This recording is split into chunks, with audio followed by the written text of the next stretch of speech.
आपको लगा एक गुंडा कभी भी आईएएस ऑफिसर नहीं बन पाएगा, क्योंकि आपने सारे रिश्ते खत्म कर दिए आपने, और आपने अपने लिए चुना एक दूसरा पति, जो उस वक्त एक आईपीएस ऑफिसर था। क्या कभी ऐसा हुआ है कि कोई इंसान आपके सामने खड़ा हो और उसके शब्द आपके दिल को अंदर तक तोड़ दे, लेकिन आप कुछ कह भी ना पाएं, बस खामोश खड़े रहें? आज की इस कहानी में कुछ ऐसा ही होने वाला है। ईशा, एक ऐसी लड़की जो सिर्फ समझी जाने की उम्मीद रखती थी, लेकिन उसे क्या मिला? ताने, आरोप और टूटता हुआ भरोसा। और दूसरी तरफ सूरज, जिसकी बातें सिर्फ शब्द नहीं बल्कि जख्म बन चुकी हैं। लेकिन असली सवाल ये है, क्या सच में गलती ईशा की है, या फिर कोई ऐसा सच छुपा हुआ है जो अभी सामने नहीं आया? आपने गौर किया, ईशा कुछ नहीं बोलती, वो जवाब नहीं देती, वो सिर्फ सुनती है। और कभी-कभी खामोशी सबसे तेज चीख होती है। लेकिन रुकिए, असली तूफान अभी बाकी है। पहला सीन। क्या कभी ऐसा हुआ है कि कोई इंसान आपके सामने खड़ा हो और उसके शब्द आपके दिल को अंदर तक तोड़ दें, लेकिन आप कुछ कह भी ना पाएं, बस खामोश खड़े रहें? आज की इस कहानी में कुछ ऐसा ही होने वाला है। ईशा, एक ऐसी लड़की जो सिर्फ समझी जाने की उम्मीद रखती थी, लेकिन उसे क्या मिला? ताने, आरोप और टूटता हुआ भरोसा। और दूसरी तरफ सूरज, जिसकी बातें सिर्फ शब्द नहीं बल्कि जख्म बन चुकी हैं।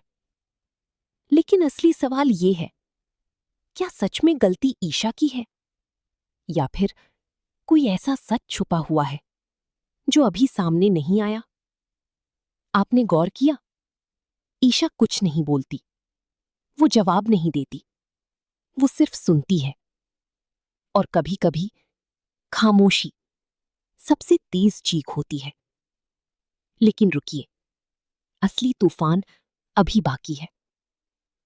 पहला सीन, कि जब कोई इंसान कुछ नहीं बोलता, तब वो सबसे ज्यादा कुछ कह रहा होता है। आज की इस कहानी में ईशा के साथ कुछ ऐसा ही हो रहा है।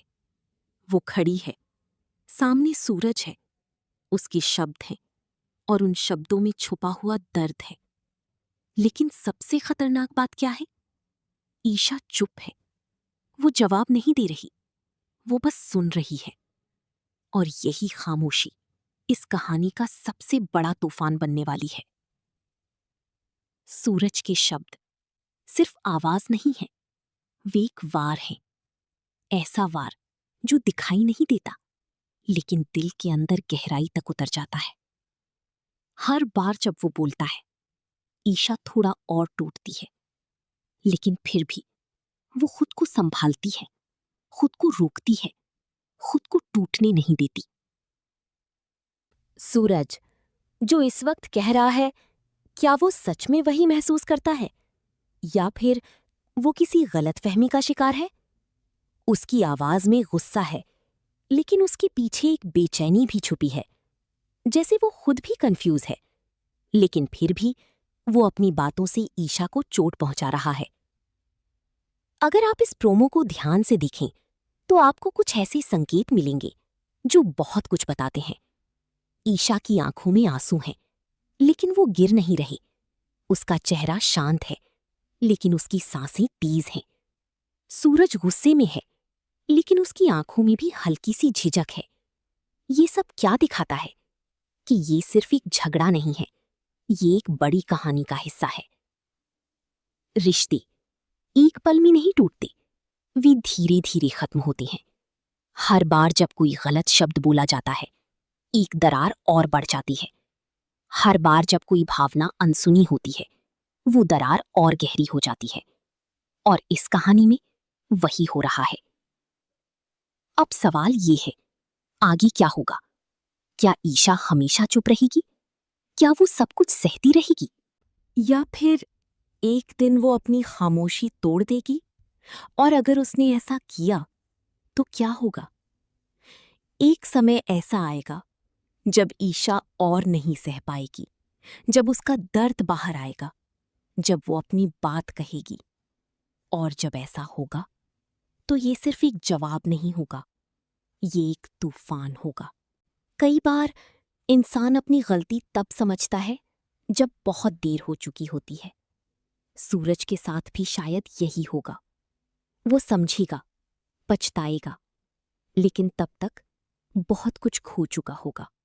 हर इंसान की एक सीमा होती है, और जब वो सीमा पार हो जाती है तो इंसान या तो टूट जाता है या फिर बदल जाता है। ईशा के साथ क्या होगा, ये देखना बाकी है। लेकिन रुकिए, यहाँ एक बात है जो अभी तक सामने नहीं आई। जो इंसान चुप रहता है वो सबसे ज्यादा टूटता है।